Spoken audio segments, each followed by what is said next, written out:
This is my informative speech presentation. I'm giving it on the state of the sharing economy. $330 billion. This is what some projections are being made of what the sharing economy's stake will be worth by the year 2025. To put this in perspective, this is the equivalent of the entire retail sector market value as of today.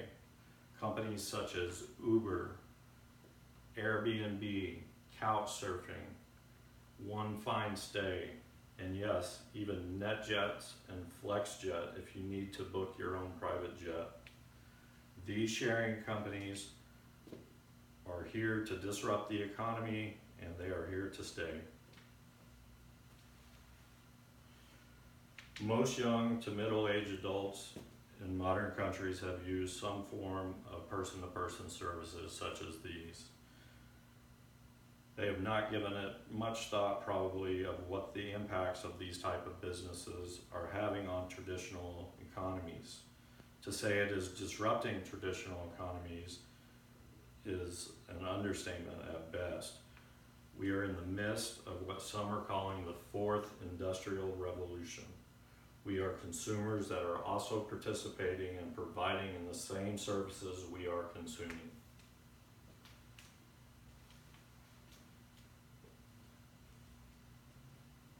So, companies like Uber and Airbnb have had some difficulties over the last year, so I'm kind of going to go into a little bit of that.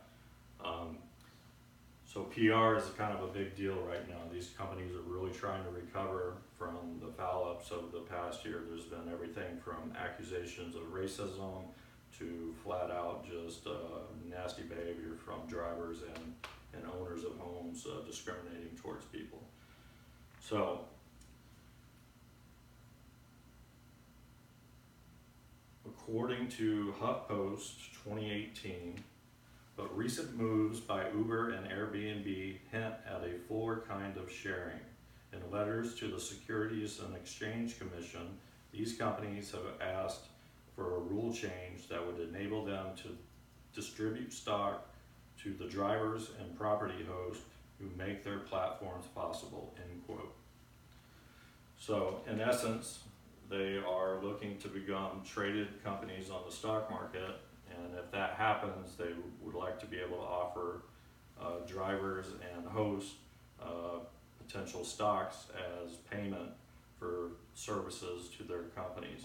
I think this will make for far better service for both the companies and the renters or car fetchers, if you will. This is definitely something that is high on their priority to get over these PR issues that they are having.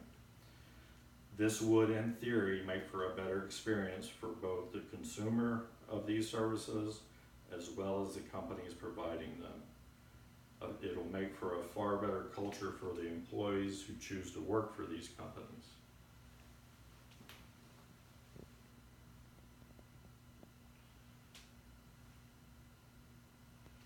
So, according to the World Economic Forum online website 2018, quote, in developing countries, the proposition is slightly different.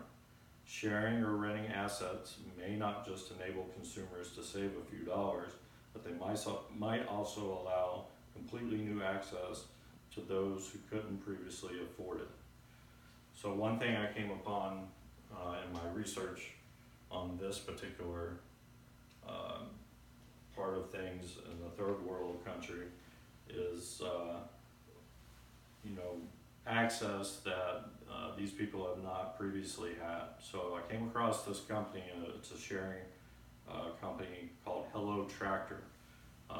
This is one that really stood out to me.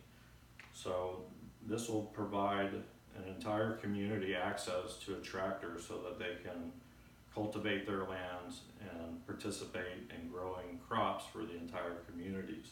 Just think about how this will change the dynamics in a place like sub-Saharan Africa when everybody in the community has access to something as simple as a tractor. Pretty cool, right? So another one I found was in mostly Asian companies. There's a lot of services that rely on motor taxi, and there's new initiatives there. One called Safe Moto, that they provide drivers with guaranteed crash helmets and also a safe driving record, so that both tourists and locals, just the same, can get to their destinations safely.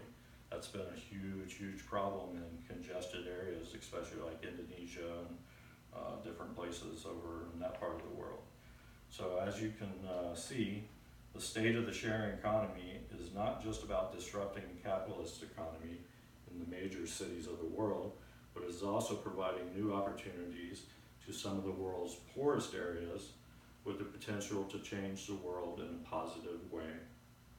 So, in conclusion, there is evidence to show that the state of the sharing economy has the potential to benefit many for the better, shifting the balance and allowing for far more people to profit and participate in what continues to be a transforming industry.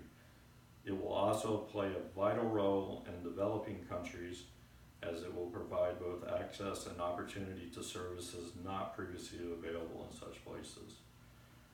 So by shifting the business models to include people in ownership, new companies coming up with revolutionary ways to benefit people that are in other parts of the world that are less fortunate than most. The quality of health, the quality of feeding people, people not going hungry from starvation because they have access to resources that they didn't previously have. This is all really cool stuff, and this is not going to change. This is only going to grow.